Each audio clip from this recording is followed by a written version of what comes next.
Thanks for watching. Don't forget to like, comment, share and subscribe to Mufti Tariq Masood, famous scholar. اس صورت میں اللہ نے آپس میں رہن سہن کے آداب کو بہت اہتمام سے بیان کیا ہے.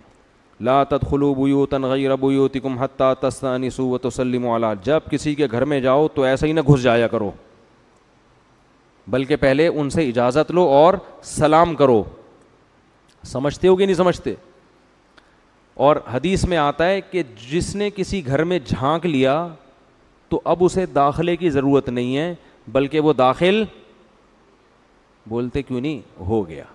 تو حدیث کا, قرآن کا مطلب یہ ہے کہ کسی کی پرائیویسی میں اس کی پرمیشن کے بغیر آپ دخل اندازی کی کوشش نہ کریں. گوروں کے ہاں کیا ہوتا ہے, کمرے میں آنے کے بعد پوچھتے ہیں مے آئی کمنگ. کیا خیال ہے؟ مے آئی کمنگ. آ ہی گئے ہو, دیکھ ہی لیا کیا ہو رہا ہے یہاں پہ. ٹھیک. تو اسلام میں کیا ہے, کمرے میں آنے سے پہلے, ہاں کمرے کا دروازہ ہی اگر کھلا ہوا ہے تو اس کا مطلب آپ کی پرائیویسی ہے, آپ خود ہی پرائیویسی نہیں چاہتے. تو ایسی صورت میں جس نے بھی آنا ہے وہ مے آئی کمنگ کا نعرہ لگائے بغیر وہ کہیں تمیز سے آ کے کنارے پہ بیٹھ جائے, اور جب صاحب اس کی طرف توجہ کریں, پوچھیں کیسے آنا ہوا, تو اس وقت بتا دے کہ اس لیے میں تشریف لایا تھا. کچھ چیزیں گوروں میں تکلفات ہیں خام خواہ کے. اب دیکھو میں ایک بس بات سنا کے اپنے بیان کو ختم کرتا ہوں. میں جامعۃ الرشید میں پڑھاتا ہوں تو دروازہ کھلا ہوتا ہے, طلبہ کی کلاس ہو رہی ہوتی ہے, کوئی طالب علم واش روم جاتا ہے درمیان میں, تو واش روم سے جب آتا ہے تو کلاس کے دروازے پہ کھڑا ہو کر پوچھتا ہے کیا میں آ سکتا ہوں.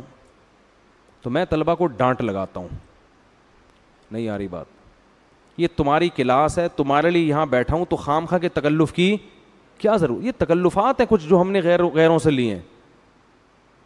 اسلام تکلفات کو پسند نہیں کرتا. بھائی آؤ, تمہاری کلاس ہے تو کیوں, آپ کو پتا ہے کہ میں نے یہی بولنا ہے کہ بیٹھو, یہ تھوڑی کہنے کہ میں آ سکتا ہوں, نہیں آپ نہیں آ سکتے, دفعہ ہو جاؤ یہاں سے.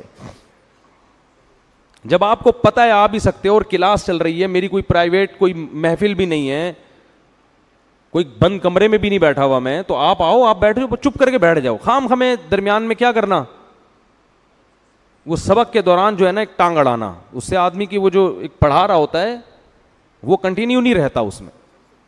تو ایسی اجتماعی مجلسوں میں اجازت لے کے بیٹھنا یہ کوئی ادب تمیز کی بات بولو نہیں ہے. اس میں مے آئی کمنگ کہنا, یہ اجازت لینا, اس کی ضرورت نہیں ہے. یہ تو اوپن کھلا ہوا کمرہ ہے, بھائی آؤ بیٹھو. اور اگر آپ طالب علم نہیں ہیں, کلاس آپ کے لیے نہیں ہے, تو پھر بعض دفعہ انسان کو یہ ہوتا ہے کہ میں اجنبی آدمی آ کے اگر کلاس میں بیٹھ گیا تو پتہ نہیں ان کو غصہ آئے کہ بھئی آپ کو کس نے کہا. تو ایسے موقع پہ پھر انسان کو چاہیے کہ وہ آ کے کونے میں بیٹھ جائے, کھڑا نہ رہے بت بن کے. اس سے بھی انسان کو ذہنی تکلیف ہوتی ہے, کھڑا ہوا کیوں ہے, میرے سر پہ گرے گا, یہ ایک نفسیاتی اثر ہوتا ہے. اس کا طریقہ ہے تمیز سے کونے میں آ کے یا دروازے کے کنارے پہ بیٹھ جائیں. تو پڑھانے والا جو ٹیچر ہے وہ خود ہی تھوڑی دیر میں کہیں اسٹاپ کر کے آپ سے پوچھے گا جناب کیسے آپ تشریف لائیں. خود جب تک نہ پوچھے تو درمیان میں ٹانگ مت اڑاؤ. سمجھ رہے ہو؟ اب جیسے کوئی مطالعہ کر رہا ہے, قرآن کی تلاوت کر رہا ہے, آپ کو بہت ضروری کام ہے تو تمیز سے آگے سامنے آگے بیٹھ جاؤ. جب وہ سر اٹھائے گا تو خود پھوٹے گا منہ سے کہ کیا کام ہے آپ کو, تو آپ بتا دیں نہیں یہ کام ہے, وہ کہے گا دفعہ ہو جاؤ, میں اس کام کے لیے نہیں بیٹھا ہوا. ایک بات تو یہ ہوگی, یہ سب قرآن کے آداب ہے جو میں بیان کر رہا ہوں. اور ایک اہم بات یہ تو بہت لمبا مضمون ہے, پھر کسی وقت بہت زیادہ ہو گیا ہے. ایک آخری بات کہ اگر کوئی شخص اپنا معمول پورا کر رہا ہے انہماک کے ساتھ تو اس میں یہ تکلف کی بھی آپ کو ضرورت نہیں ہے, پھر آؤ ہی نہیں. ایک دفعہ کیا ہوا, میں یہاں بیٹھا مسجد میں نا, تو میں نے ذرا دعا مانگنا شروع کی. اب میں ایک آدمی بعض دفعہ اس پہ کیفیات ہوتی ہیں, بڑی دل جمی کے ساتھ دعا مانگ رہا ہوتا ہے. ایک صاحب آ کے ادھر کنارے پہ بیٹھ گئے کہ جب یہ دعا سے فارغ ہوں گے تو میں ان سے بات کروں گا. اب انسان کی نیچر ہے یہ کہ جب آپ کو ذہن میں یہ ہونا کہ کوئی میرے انتظار میں بیٹھا ہوا ہے تو انسان کا دماغ بار بار ادھر جاتا ہے کہ اس کمبخت کو معذرت کے ساتھ پہلے فارغ کرو. وہ کمبخت نہیں تھے, وہ تو بہت نیک آدمی تھے, لیکن اس وقت وہ کمبخت ہی لگ رہا ہوتا ہے آدمی. تو یہ بھی غلط طریقہ ہے. بھائی ایک آدمی دعا مانگ رہے ہیں, آپ کہیں پیچھے جا کے بیٹھو, اس کو یہ احساس نہ ہو کہ آپ اس کے انتظار میں بیٹھے ہوئے ہو. ایسی جگہ جا کے بیٹھو, جب وہ فارغ ہوگا اپنے عمل سے پھر آپ اس کو بتاؤ جی میں اس لیے تشریف لایا تھا. سمجھتے ہو کہ نہیں سمجھتے؟ تو یہ کئی دفعہ ہوتا ہے, تو پھر مسجد میں بیٹھنا ہی چھوڑ دیا میں نے. تو انسان جو ہے نا پریشان ہوتا ہے اس سے, یار کوئی ادھر بیٹھا ہوا ہے, کوئی ادھر بیٹھا ہوا ہے, مجھے پتہ ہے یہ انتظار میں بیٹھا ہوا ہے, کوئی سامنے آ کے بیٹھ جاتا ہے, کوئی یوں آ کے بیٹھ جاتا ہے نا, یوں کر رہا ہوتا ہے, ایسے کرو, اس کو اپنے عمل سے دکھا رہا ہوتا ہے کہ مجھے خارش ہو رہی ہے. کھجا بھی رہا ہوتا ہے تاکہ میں اس کی طرف توجہ کروں. تو اس سے انسان یہ یعنی یہ آداب ہے جو قرآن مجید نے ہمیں بیان کیے ہیں کہ گھر میں جاؤ تو سلام کر کے جاؤ, پہلے اجازت لے لو, 3 اوقات میں جاؤ تو بھی اجازت لے کے جاؤ, من قبل صلاۃ الفجر وحین تضعون ثیابکم من الظہیرہ. دوپہر صحابہ کرام اکثر کرتے اتار کے بے تکلف ہو کے گھروں میں لیٹا کرتے تھے, تو قرآن نے کہا بالغ لوگ ایسے ہی کمروں میں داخل نہ ہو جایا کریں. انسان بعض دفعہ بے لباس ہوتا ہے, پتہ نہیں کس کنڈیشن میں لیٹا ہوا ہے, کس کنڈیشن میں بیٹھا ہوا ہے. تو یہ تمیز ہماری مارکیٹ سے کیا ہو رہی ہے, شارٹ.